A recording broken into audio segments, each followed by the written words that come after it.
What if I told you there's a man who builds an entire career by filming people at their absolute worst moments? And he doesn't just capture tragedy.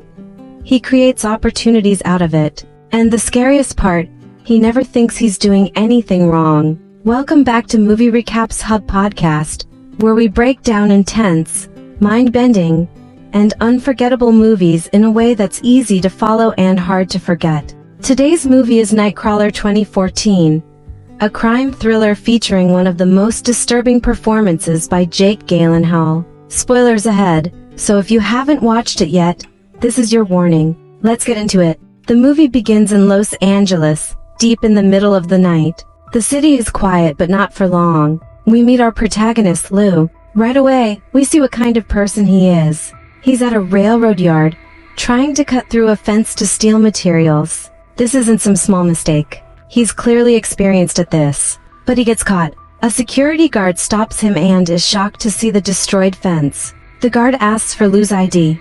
Lou acts calm, even cooperative, insisting that he's innocent and didn't do anything wrong. But in a split second, Lou switches. He steals the guard's watch and runs away, taking the stolen fence pieces with him. That moment tells you everything. Lou is not just a thief. He's calculated, opportunistic, and completely unbothered by consequences. In the next scene, Lou goes to a junkyard and sells the stolen metal. After that, he tries something unexpected. He asks the owner for a job. He starts talking about how he's a hard worker, how he did well in school, how he's reliable. He sounds almost convincing, except we literally just saw him steal. The owner isn't buying it. He says clearly that he doesn't hire thieves and sends Lou away. Now Lou is frustrated but not defeated. As he's driving home, something catches his attention. There's a car accident. Police cars are everywhere. Lou pulls over and walks toward the scene. This is where everything changes. He sees two cameramen filming the accident.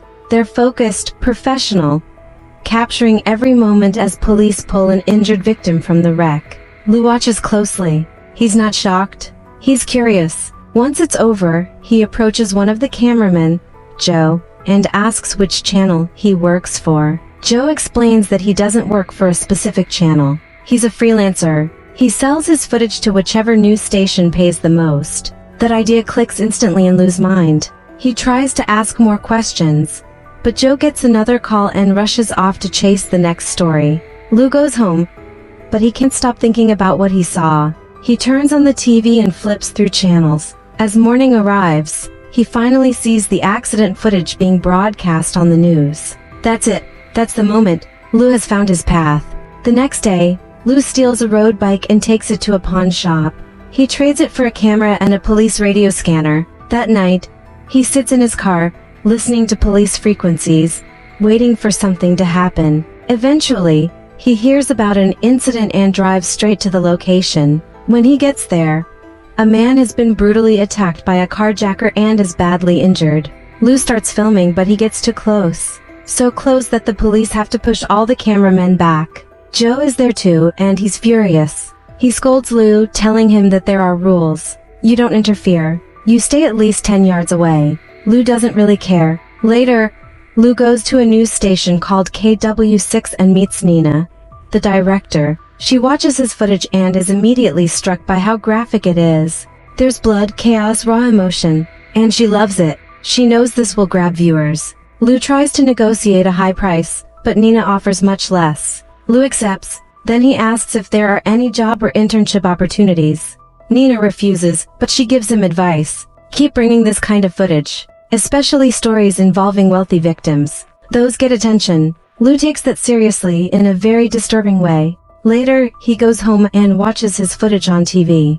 He's proud, really proud. The next morning, Lou is sitting at a restaurant waiting for someone. He's interviewing a young man named Rick. Rick is clearly struggling. He has no job, no experience, and he's desperate. Lou hires him as an assistant for just $30 per night. Rick agrees. That evening, they start working together. They hear about an accident on the police radio. Lou drives fast, really fast. Rick reads directions, but he's nervous. Lou's driving makes him panic and he gives wrong directions. They arrive 5 minutes late. Another cameraman already got the footage. The victim is gone. Lou is furious. He blames Rick completely. He calls him crazy. says he thought Rick was like him. Shortly after, they get another call and rush to a robbery scene. But nothing is happening outside. No action, no drama. So Lou creates his own opportunity. While the police are distracted, he sneaks into the house. Inside, he finds bullet holes in the refrigerator. He takes photos.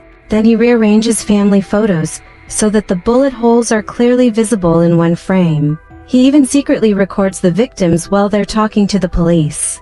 This is no longer just filming reality. He's manipulating it. Later, he shows the footage to Nina. She's impressed. They're the only ones with clear shots of the victims. Her colleague is uncomfortable and calls it trespassing.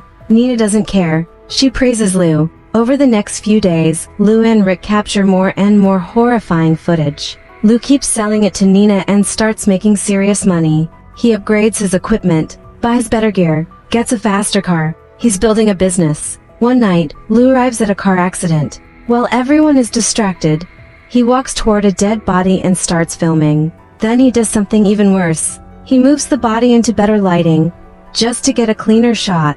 Later, Nina is once again impressed. After she pays him, Lou asks her out on a date. At first, she refuses. She wants to keep things professional, but Lou changes the tone completely.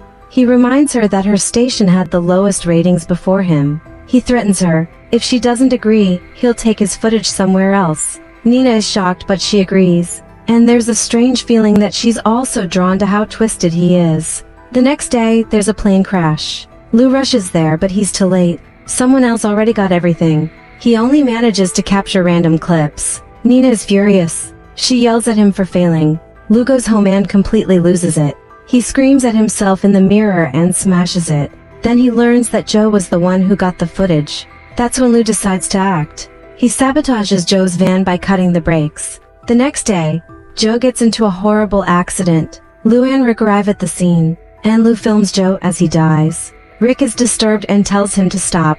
Lou refuses. He says they're just doing their job. A few days later, Lou hears about a shooting in a wealthy neighborhood. He gets there before the police. He films two criminals fleeing the scene. Then he goes inside the house. There are dead bodies everywhere. Lou films everything. Different angles. Close-ups. He even films an empty baby crib to create emotional impact. Then he finds a victim still alive, struggling to breathe.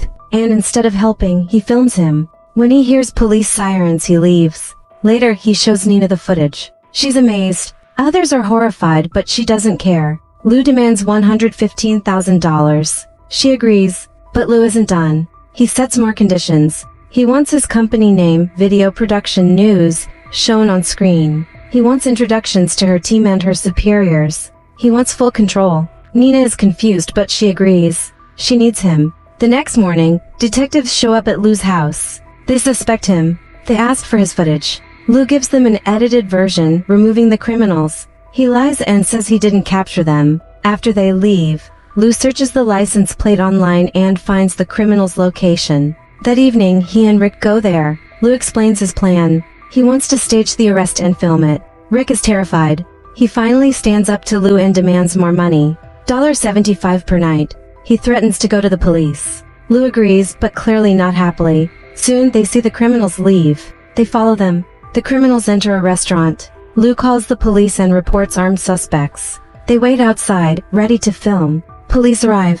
A shootout begins. It's chaotic, loud, deadly. 2 innocent people die. 1 criminal dies. The other escapes in a car. Lou and Rick chase them, filming everything. Eventually, the criminal crashes. Lou stops nearby and starts filming. Then he tells Rick the criminal is dead and asks him to go closer. Rick believes him. He walks toward the car. Suddenly, the criminal shoots him. Rick falls. Police arrive and kill the criminal. Rick is dying, and Lou films him. Rick asks why. Lou calmly admits the truth. He set this up. He wanted Rick gone because of the blackmail. Rick says he was bluffing, but it doesn't matter. He dies. Lou captures it all. Later, Lou gives the footage to Nina. She loves it. Others are shocked, but she moves forward with broadcasting it. Police try to take the footage. She refuses. Lou is later questioned by detectives. They accuse him of lying and being involved. Lou denies everything. He says the criminals were chasing him. The detective calls him a monster, mentions Rick. Lou just smiles and says it's his job. They can't prove anything. He walks free. In the final scene, Lou has grown his business. He now owns multiple vans. He has a team of workers. He tells them they won't be paid at first, but they'll gain experience. And then he says something chilling. He will never ask them to do anything he wouldn't do himself. And that's Nightcrawler 2014. A story that shows just how far someone can go when ambition has no limits and morality disappears. If you enjoyed this recap, make sure to like the video, drop a comment with your thoughts, and subscribe to Movie Recaps Hub podcast for more detailed movie breakdowns like this. Turn on notifications so you don't miss the next one. Thanks for watching.